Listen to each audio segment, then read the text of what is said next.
They said twins were evil, that one was cursed, and the other was born with a demon. So both must die.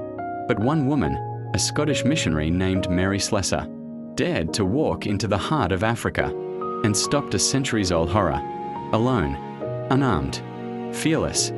This is the story of the woman who changed the course of history in Nigeria. Mary Slessor was born in 1848 in Aberdeen, Scotland, into poverty. Her father, a shoemaker turned alcoholic, often spent what little money they had on drink.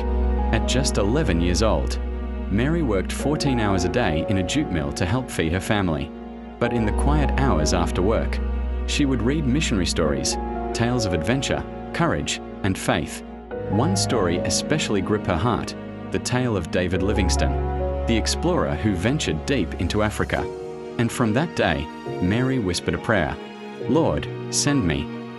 In 1876, at just 28, Mary boarded a ship bound for Calabar in present-day Nigeria. The land was dangerous, wild terrain. European men who went there often died within months.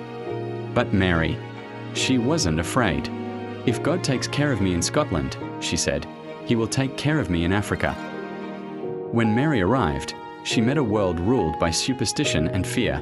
The people believed twins were a curse, and that one was fathered by an evil spirit. Newborn twins were often left in the bush to die, and their mothers banished or killed. Missionaries warned her not to interfere, that it was too dangerous. But Mary could not stand by and watch.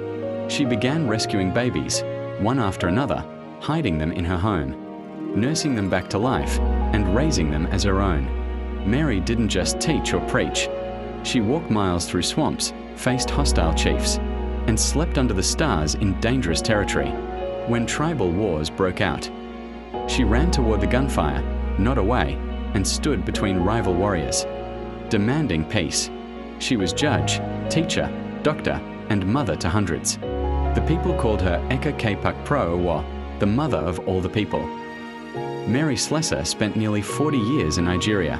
She mastered the Efik language, dressed like the locals, and earned their love and trust. She didn't just bring the message of the gospel, she brought education, health, and hope. When she died in 1915, the people of Calabar mourned deeply. To them, she wasn't a foreigner, she was family.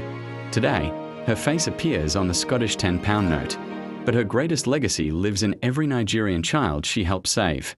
Mary Slessor didn't wait for a perfect moment. She didn't wait to feel qualified. She simply answered God's call and changed the destiny of a nation. What will you do with the light you've been given? The true measure of life is not its length, but its impact.